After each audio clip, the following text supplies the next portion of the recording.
In order to properly interpret the book of Revelations, there are some key elements that we must understand that most teachers I have found ignore. From the very first verse, we get two important leads, stating first that Father's message had been signified by his angel to his servant John. The Greek word signified is semeino, which means signs. A sign points to something. In other words, the prophecies were written in signs, or better yet, in codes. A case in point would be that when it is speaking of physical objects, these are actually code words for hidden meanings and are not always meant to be taken literally. Why would it be written in codes? Because obviously the Almighty knew the prophecies would end up in the enemy's hands, and he only wanted his Torah-observant covenant children who believed in Yeshua as Messiah to be able to properly interpret the prophecies. Secondly, we have to establish a timeline as to when the prophecies are to begin. And there are 2 verses in the beginning and 2 verses at the end of the book, which clearly answer this question. Revelation 1:1 states that the events will begin to shortly come to pass. The word shortly is takos in Greek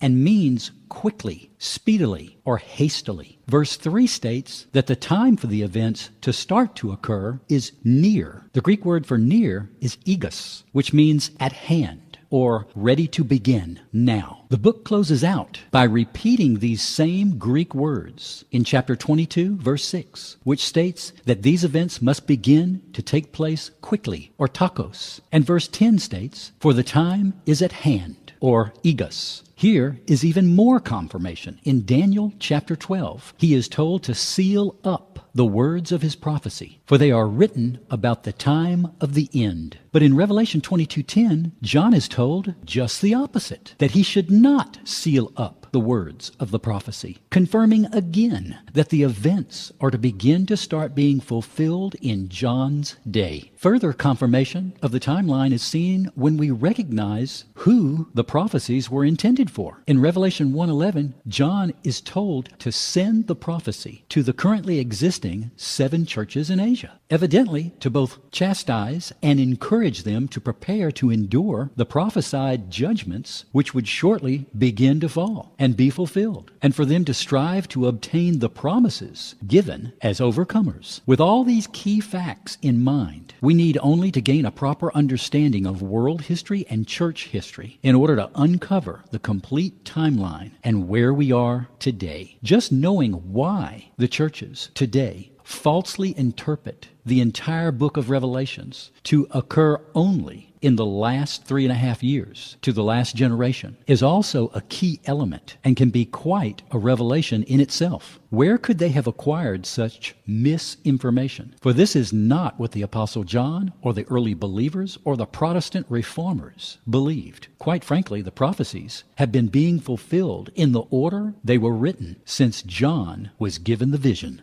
So where did we get this idea that the entire book of Revelations was written only to the last generation in the last 7 to 3.5 years prior to the Messiah's return? We have to look back to the 16th century during the Protestant Reformation, which started by Martin Luther in 1517. The Protestants, after hundreds of years of being persecuted and martyred by the millions by the Catholic Church for their apostolic Torah observance of the seventh-day Sabbath and the feast of Passover, believed the papacy to be the whore of Babylon and all the popes down through history to be the Antichrist. To combat these Protestant beliefs, 2 Jesuit priests by the name of Ribera and Bellarmine in the late 16th century were the first among many to follow, who wrote and published commentaries to the book of Revelations and invented the theology called futurism, whereby in order to draw the attention off of the papacy as the mother of harlots mentioned in Revelation 17, placed the attention on a one-world Antichrist ruler that would come along in the last 7 years, who would try to set up his kingdom with the pre-trib rapture happening just before the last 3.5 years prior to the Great Tribulation. Ribera's work tried to shift the focus away from the papacy, but then he added insult to injury by taking the glory away from the fulfillment of Messiah in Daniel 9:27, where he changed the word confirm to make. saying that the Antichrist would make a covenant with the Jews that would be broken. The reference is actually to the Messiah who confirmed the covenant and then died for his people. These commentaries by these Jesuits were laughed at by the Protestants in their day. But ironically, 253 years later in 1838, Dr. Maitland discovered Ribera's work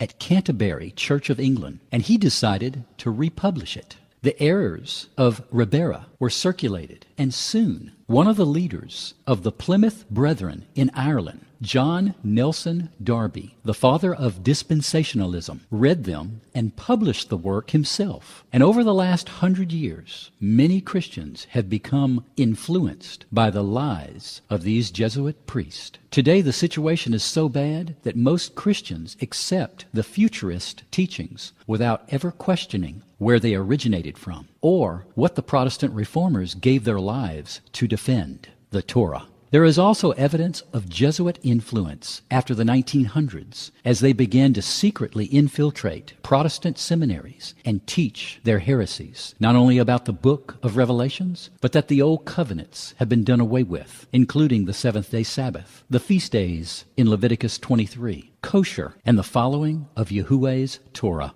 It is also interesting to note that John never used the word Antichrist in the book of Revelations, but he used the word 4 times in his epistles and states that even then there were many Antichrist in the world. John states his definition of Antichrist is anyone who rejects Yeshua as coming from Elohim as the Messiah. Truly, time has become the greatest ally of deceit.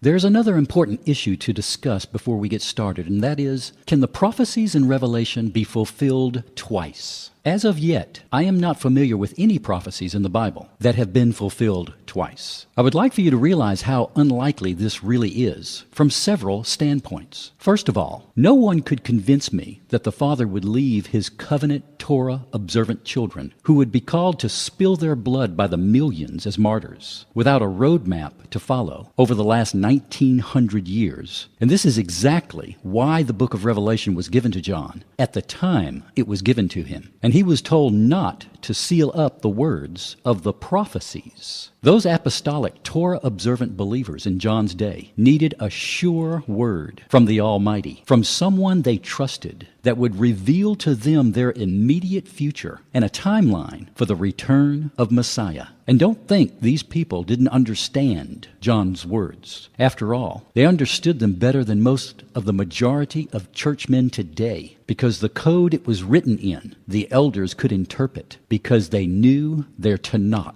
It uses the same code words. After all, let us not forget, according to Amos 3:7, the Almighty does nothing without revealing his secrets unto his servants, the prophets. I have come to the personal opinion, after reviewing how most of the book of Revelation has already been fulfilled, that you cannot take prophesied judgments out of their divine order in Revelation, or break them up and reapply them to some future day once they have already been fulfilled. And it is improbable for all of these prophecies to happen again in the same order as they have been being fulfilled in the last 1900 years in a short time frame of 3.5 years. Understand that the prophecies were actually recorded by John in the exact order they were going to be divinely fulfilled by Yahuwah, starting in John's day with the 4 horses of the apocalypse, which represent the first 4 broken seals. And like a daisy chain, the judgments are all connected together, one right after the other. Further proof is the fact that once the 7th seal of judgment is broken, it actually contains the 7 trumpets. And the 7th trumpet of judgment, once blown, begins the 7 bowls being poured out. So you see, the order is divinely established. And once you see how both world history and church history are associated with each of the fulfilled judgments, you will clearly understand how the judgments are all connected and fulfilled in the order they were given to John. This will ultimately answer the most important question: where are we today in the timeline and what is still yet to be fulfilled. I believe Father doesn't want us to be ignorant of this knowledge. Prophecy can only be viewed in 2020 vision in hindsight, once it has been fulfilled. Anything future can only be speculated on as to when and how Father will carry it out. And there is way too much evidence to prove that Revelation started being fulfilled in the day of the existence of the 7 churches of Asia Minor. After all, that's whom the messenger told John to give the prophecy to. One of the main reasons why the Protestant church jumps into the futurist camp is because of their ignorance of both church history and world history. The second reason as to why these prophecies cannot happen twice is a principle called the law of first mentioned, or the law of first occurrence, established by Benjamin Newton in the 1800s. This principle of interpretation states that the first mention or occurrence of a matter in Scripture establishes an unchangeable pattern, meaning that the truth, once divinely established by Yahuwah's word, cannot be altered. Consequently, this is the reason to take any verse back to its original language in order to establish its proper meaning and truth. A.T. Pearson, in the 19th century, also called this principle the divine law of first. These principles can also be applied to biblical prophecy. For once a prophecy has been given by the Almighty, and the prophecy comes to pass, it has been established in history by virtue of the fact it has been fulfilled.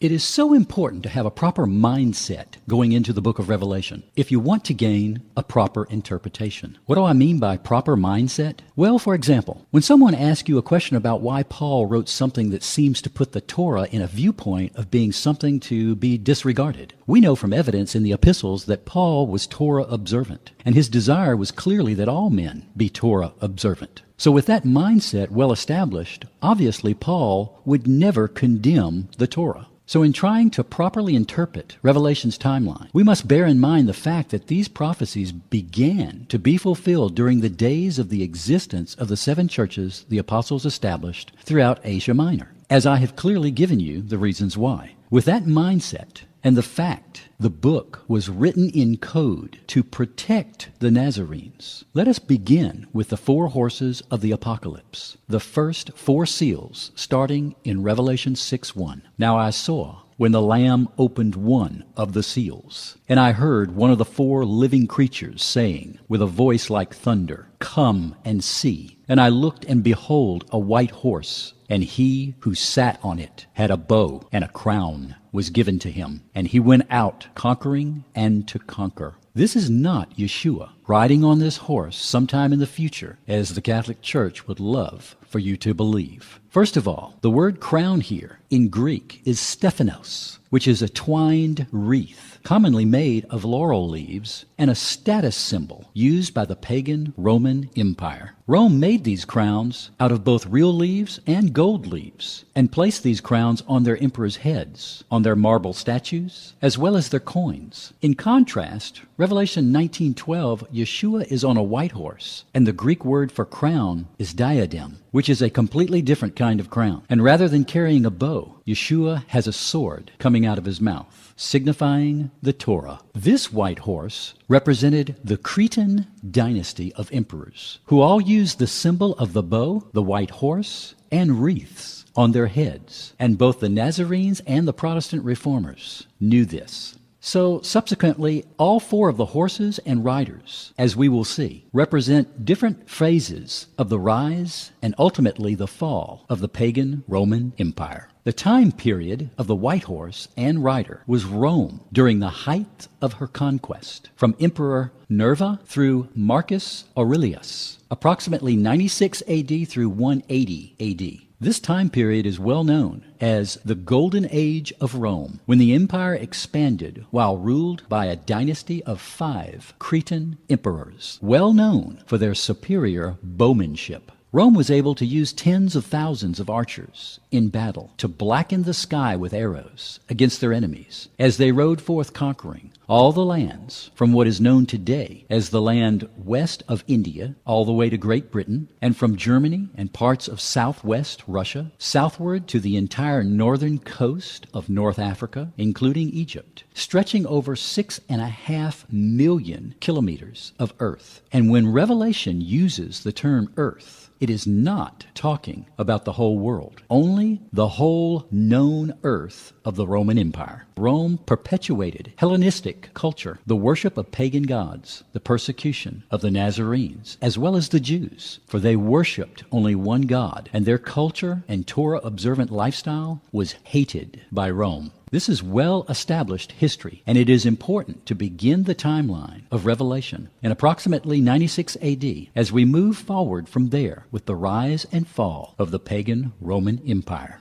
One important point we need to understand about the book of Revelation is that there have been many tribulations over the last 1900 years as these judgments have been fulfilled that have affected the whole earth. And the rise and fall of the Hellenistic pagan Roman Empire was the first tribulation John prophesied about. And I assure you, many of the Nazarenes believed that if they could live long enough and overcome during this time, that they would see the return of the Messiah. They had no clue it would take several thousand years for all these prophecies to be fulfilled. The persecution of the Nazarenes was intense, and only our Heavenly Father truly knows how many precious Torah-observant believers were martyred during this time by Rome. But it could easily have been in the tens of millions. It is also easy to be misled into thinking that because so many nations have followed the exact outline laid out by the four horses of the apocalypse, including the possibility of our own current nation, that they could be reapplied to even our present day forward, because a nation has to rise to power as the white horse shows us. Then that power and wealth leads them to moral decay and corruption from within. Then economic woes set in with inflation, and finally the nation dies by conquest. But do not be deceived. If you think these horses will ride again, nothing could be further from the truth. No white horse with a rider wearing a Stephanos crown, carrying a bow, and going forth conquering all the earth is going to literally happen again. But there will be more tribulation on the earth